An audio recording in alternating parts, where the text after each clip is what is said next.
All right, our next presentation, this was directed by the board, actually, at our last work session to have staff go back and bring us information on length of school day, and I see that they have done that. So, Dr. Williams, I'm going to turn that over to you. Yes, board members will recall that we had our first detailed discussion, I think, on this topic last summer. And since that time, staff has done significant work in reviewing the possibility of adding some time to the length of the student day. And we'd like to share some information with you tonight regarding our recommendation, which is to add 10 minutes at the elementary level to the student day and 15 to 20 minutes at the secondary level to the student day that would go into effect not this coming school year, but the school year after next. And Dr. Sebastian will start the presentation this evening regarding the length of school day.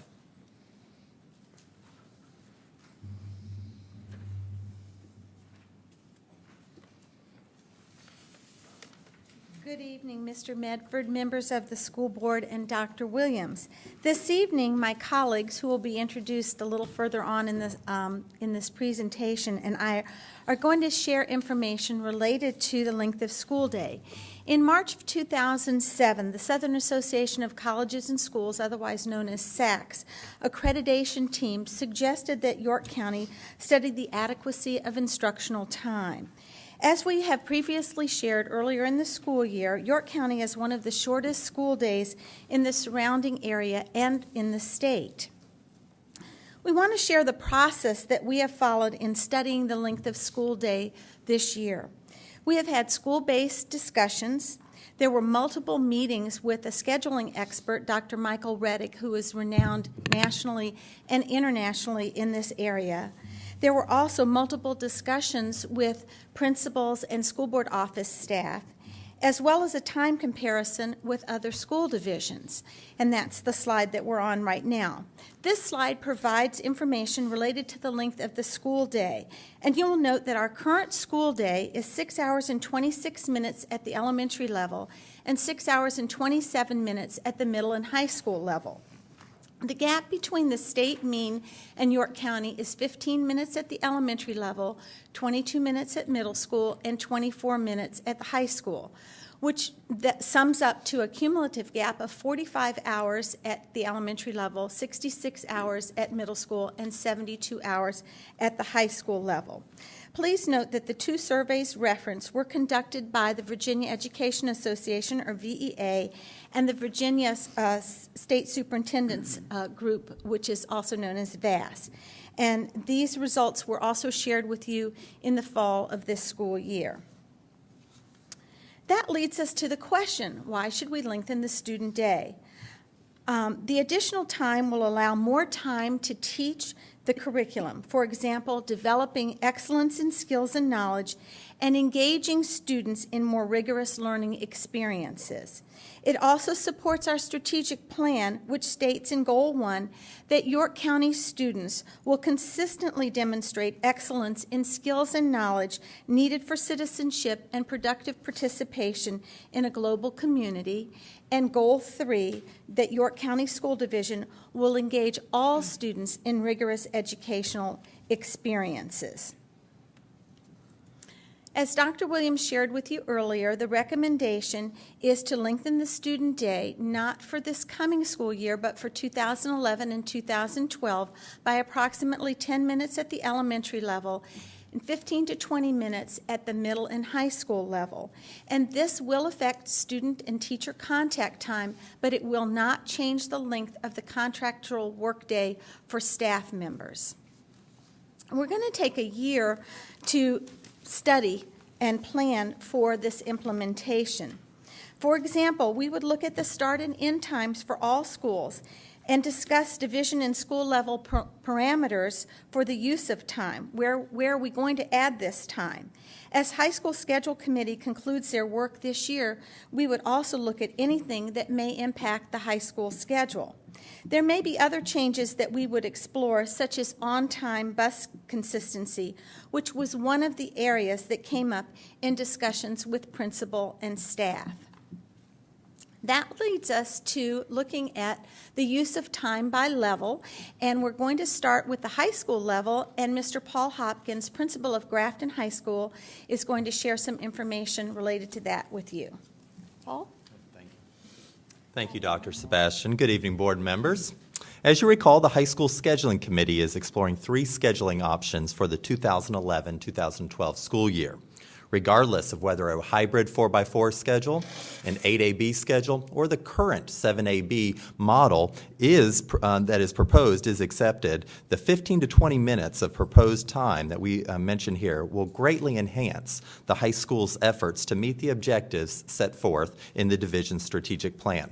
How will the additional 15 to 20 minutes work? Well, for example, it could increase the amount of time for instruction without an additional planning requirement of teachers.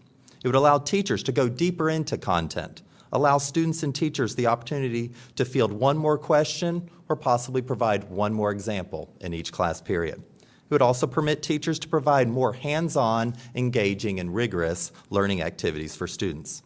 It's also important to comment, since we're talking about high school schedules here, that this additional time recommended will not limit our students' participation in extracurricular activities or their attendance at any of our alternative educational programs. Should this additional time be adopted, high school administrators, like Dr. Sebastian earlier noted, administrators, teachers, and staff would spend the next year looking at how this 15 to 20 minutes would be implemented to maximize the use of this time. Dr. Kenda Crump will now speak from the middle school perspective. Thank you. Good evening, board members. I'm going to speak to you this evening about the instructional opportunities that will be brought to the middle schools if we were able to add the 15 to 20 minutes. Increasing the school day will first and foremost allow us the same amount of time that our surrounding school divisions are providing their students and teachers with contact time, and I think that's very important. 15 to 20 minutes actually allows a cumulative 45 to 60 hours of instruction that our middle schoolers would have with their teachers in addition to what they have right now. 45 to 60 hours of instruction will allow for teachers to provide more engaging activities, allow for more aha moments, and for teachers to continue to go deeper into the content. It will additionally allow for teachers to be able to have some more time to review, to have engaging and enriching activities, to expand group work activities, and lastly, to provide technological experiences for the students. The additional minutes will allow for us to provide equal lengths of period of time between each of the middle school classes, which I think is good for both the teachers and for the students. It will also provide additional time that will count towards the state requirements that go towards our credit-bearing courses that we teach at the middle school level. At this time, I'm going to introduce Mrs. Schulpar, and she's going to discuss elementary school. Good evening. As you've heard, the proposal at the elementary school level is to lengthen the student day by approximately 10 minutes. Elementary school principals have already discussed with their staffs how this time could be used. Teachers have many instructional ideas for what can be done with the extra minutes, such as expanding reading and writing opportunities, including additional hands-on math activities or science experiments, or again, just taking the time to answer that last question a student may have that teachers now feel so rushed to answer. For your information, core classes at the elementary level are instructional classes in the subject areas of reading, math, science, and social studies, while encore classes are resource classes such as art, music, physical education, and library. The year of planning we have ahead of us will allow us to determine how this proposed gift of time is best used for both students and staff in these core and encore classes. At this time, Principal Mary Ahern from Magruder Elementary will continue our elementary presentation with some additional thoughts for elementary schools. Good evening. As discussions continued in lengthening the school day, the question came up, how can we help to reduce the workload of teachers? So through meetings at every elementary school, a common theme came up, and that was protecting their planning time. So principals have talked, we've kind of done some brainstorming on how we can protect this. We've agreed to limit before and after school meetings as much as we can by disseminating information that doesn't need to be discussed by email, and thus saving time, and looking at the frequency and the length of our meetings. But most importantly, we are going to work to limit the meetings that happen during teachers' resource time. That's a time when their class is with a resource teacher, and they, and in most cases, all of their grade level teachers can be planning together. We are going to try very hard to limit the number of meetings that we call teachers out of during that resource time.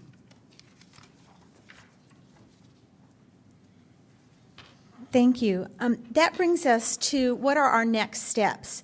This past week, principals at all of our schools had held voluntary meetings with their staff to share this presentation and to answer any questions.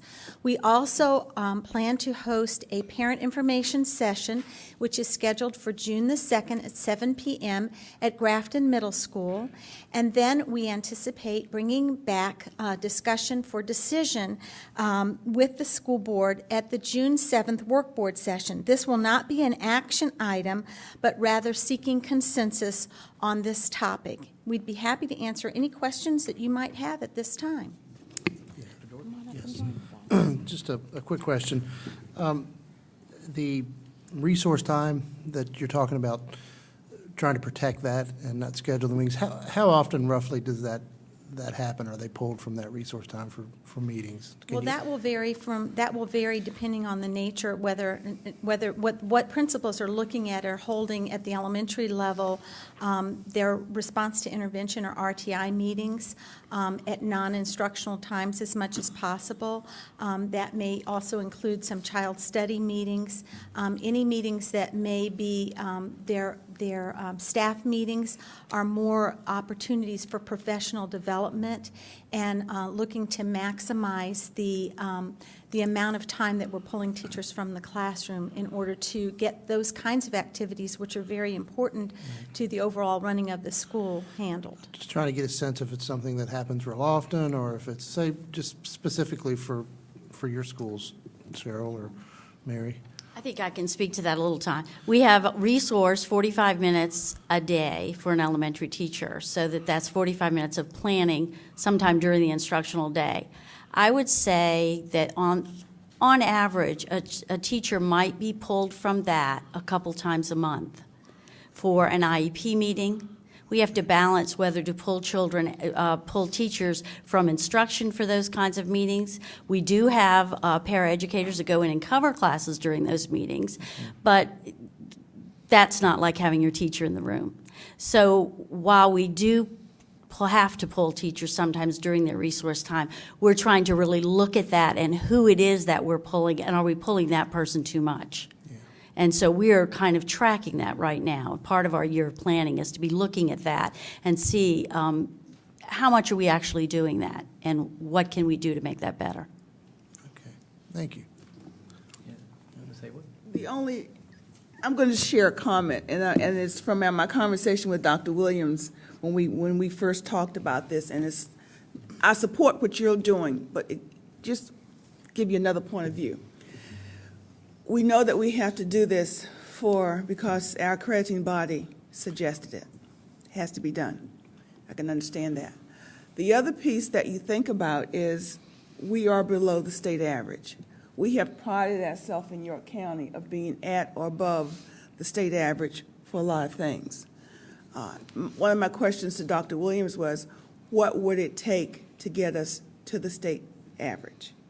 And for example, I think we said 15 minutes at the elementary level. So one of the comments, I guess you can say I'm playing devil's advocate back and forth. What would it take if we have to make changes for 10 minutes? What would it take to go at it for 15 minutes to come up to the state average, state level? And that may have been some more problems to do that. But that just gives you another point of view to look at, because we in York County have prided ourselves in being at or above the state average for a lot of things. And we're still 5 minutes. 5 minutes for elementary, and it was another few minutes different for the middle and high as far as the state average is concerned. So nothing we can change, but I throw that out as just something that I thought about as we started looking at making changes, and I know we need to do it.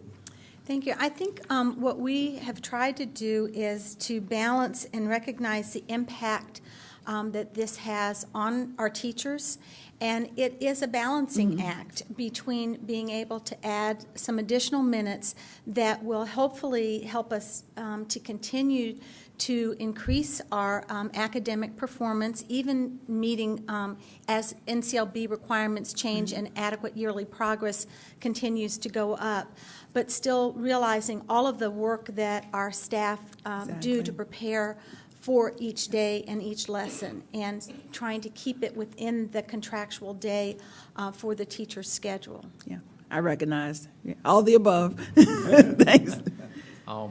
My comment, I guess, is I really can't focus on the middle or high school because I'm not there very often. But at the elementary school, I appreciate the fact that you did bring up the points that you're going to be looking at everything, because as you go from building to building, or you know, different principals do different things, and they may bring in a team of paraeducators or substitutes because they pull out a whole grade level to do instructional leadership or professional development, and then you may have a lot of meetings that they're pulling the teacher for because of eligibilities or IEP and things like that, and that you know, or even the classrooms that change classes a lot, so they have hallway time, so you're burning 3 to 5 minutes or less or so in the hallway. The kids are losing instructional time. So I'm hoping everything gets looked at of how the operation actually works in a building, and look at where those minutes are being used and how they're being used. And I think you brought that up. And because I think it's going to be a strategy, hopefully we find consistency from building to building in most cases, because the principal does need to do what they need to do with their building, because they know what's important and what they have to accomplish on their plan that they develop each year and enhance. But it still needs to be some consistent plans, I would believe, to make this work quite well, because we're going to add the minutes. We want to definitely get the bang for the minutes. So. Absolutely. You bring up some very good points, and that is the beauty of having a whole year, starting from the end of this school year to the beginning of year 2011, 2012, to be able to get everybody's input, thoughts, and have those discussions. In fact, we have started a lot of those discussions this year in our principals meetings by looking at the amount of time that teachers are pulled for some of the activities that that Mary and others have shared this evening, and trying to maximize the amount of time when we do have meetings to make sure that those meetings are productive and are moving forward, and that we get the most done within that amount of time that we are designating. Exactly. Thank you. Any other comments? I just had one question on the parent information session in June 2nd, on June 2nd. Yes. Is that going to be at the Grafton Middle School Kiva? Or in the cafeteria. in the cafeteria? Grafton Okay. Middle School cafeteria. All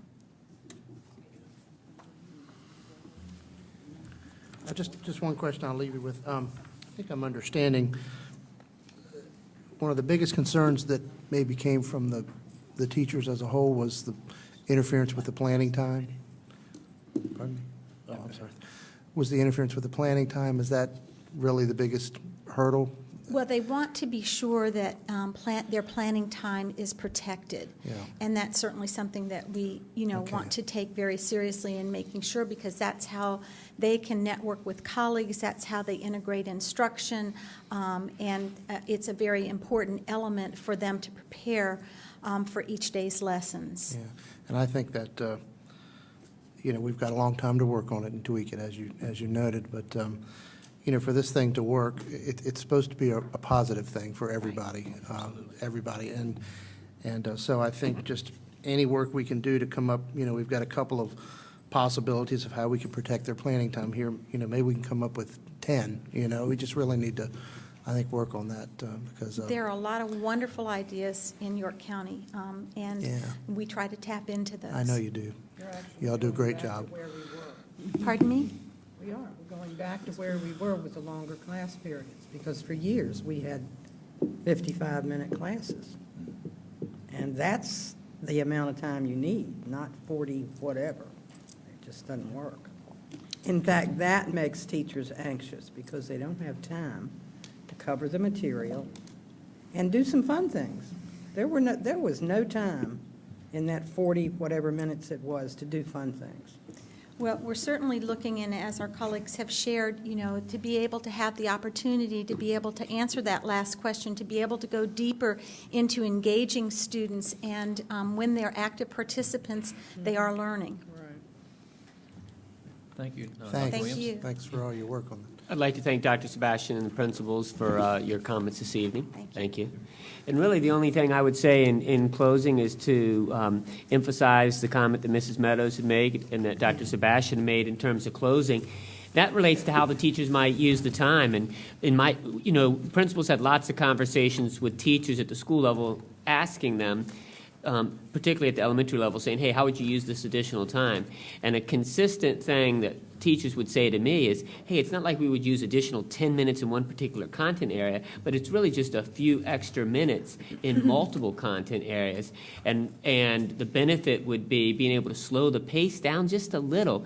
As was mentioned, take that time to answer one more question, provide one more sample, or, a few extra minutes for that extra activity that you thought you didn't have time for. So I think that's really the power of it in terms of the power of the instructional benefits. So we appreciate the opportunity to provide this additional information to you, and at the June work session, we'll bring this topic back to you for the possibility of reaching consensus to give us direction to finalize planning in the coming year.